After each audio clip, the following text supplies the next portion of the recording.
থাইল্যান্ডের বিপক্ষে হারের ক্ষত ভুলে এএফসি অনূর্ধ্ব-20 নারী এশিয়ান কাপের বাছাই পর্বে শক্তিশালী চীনের মুখোমুখি হতে প্রস্তুত বাংলাদেশ। গুরুত্বপূর্ণ এই ম্যাচকে সামনে রেখে ব্যাংককের আলপাইন ট্রেনিং ক্যাম্পে নিবিড় অনুশীলন চালিয়েছে লাল সবুজের প্রতিনিধিরা। সকাল 9টা থেকে 10:30টা পর্যন্ত চলা এই সেশনে দলের প্রধান কোচ পিটার বাটলার খেলোয়াড়দের নিয়ে কঠোর পরিশ্রম করেছেন।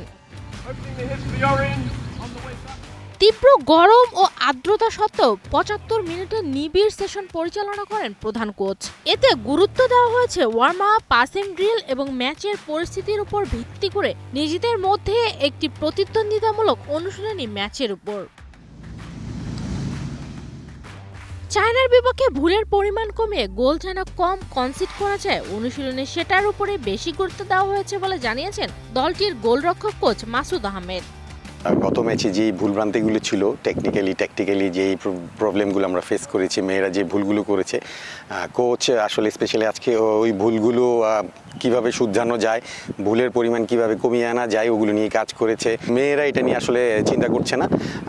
মেয়েদের স্বাভাবিক খেলাটা যদি খেলতে পারে, আমি আশাবাদী ভালো কিছুই হবে ইনশাআল্লাহ আগামীকাল। দলে বড় ধরনের কোনো ইনজুরি নেই, ছোটোখাটো দু একটা সমস্যা ছাড়া আজকে মোটামুটি সবাই ট্রেনিং করেছে, পুরো 23 জনের স্কোয়াডই ট্রেনিং করেছে। সো আলহামদুলিল্লাহ কোনো ইনজুরি সমস্যা নেই টিমে। এদিকে দলের অধিনায়ক অর্পিতা বিশ্বাস শোনালেন আশার বাণী, জানালেন চায়নাকে চ্যালেঞ্জ জানাতে প্রস্তুত তারা। একটা ম্যাচ খেলে ফেলেছি অলরেডি এবং আমরা সেখানে যেগুলো মিস্টেক করেছি আজকে কোচ আমাদেরকে নিয়ে সেগুলা কাজ করাইছে।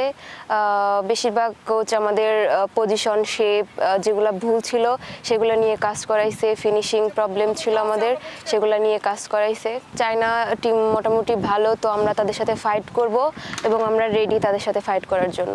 থাইল্যান্ডের রাজামঙ্গলা স্টেডিয়ামে শনিবার বাংলাদেশ সময় দুপুর 3টায় চায়নার বিপক্ষে মাঠে নামতে যাচ্ছে বাংলাদেশ। থাইল্যান্ডের মতো এই ম্যাচও লড়াই হবে চোখে চোখ রেখে, প্রত্যাশা সবার। নিবেদিতা বিনতে ওয়াদুদ, ওয়ান স্পোর্টস ডেস্ক।